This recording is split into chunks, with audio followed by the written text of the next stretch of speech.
Hi friends, ಎಲ್ಲರಿಗೂ ನಮಸ್ಕಾರ. ಇವತ್ತು ನಾವು ಅಳವಂಡಿಗೆ ಬಂದಿದ್ದೀವಿ. ಇಲ್ಲೊಬ್ಬರು ರೈತರು ಈ ದಾಳಿಂಬೆಯನ್ನು ಪ್ಲಾಂಟೇಶನ್ ಮಾಡಿದ್ರು. ಪಾಲಿನೇಷನ್ಗೋಸ್ಕರ, ಪರಾಗಸ್ಪರ್ಶಕ್ಕೋಸ್ಕರ ನಮ್ಮನ್ನು ಕಾಂಟ್ಯಾಕ್ಟ್ ಮಾಡಿ ಈ ಥರ ಜೇನು ಪೆಟ್ಟಿಗಳನ್ನ ಇನ್ಸ್ಟಾಲೇಷನ್ ಮಾಡಿದ್ರು.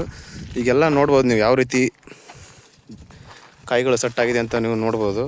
ಇದೇ ಥರ ನೀವೇನಾದರೂ ದಾಳಿಂಬೆ ಪ್ಲಾಂಟೇಶನ್ ಮಾಡಿದರೆ, ಪಾಲಿನೇಷನ್ ಇಶ್ಯೂಸ್ ಏನಾದರೂ ನೀವು ಅನುಭವಿಸ್ತಾ ಇದ್ದರೆ ನಮ್ಮನ್ನು ಕಾಂಟ್ಯಾಕ್ಟ್ ಮಾಡೋದ್ರಿಂದ ಈ ಥರ ನೀಟಾಗಿ ಎಲ್ಲ ಗಿಡದಲ್ಲೂ ನೀವು ಕಾಯಿಗಳನ್ನ ಸೆಟ್ ಮಾಡ್ಕೋಬೋದು ಆರಾಮಾಗಿ.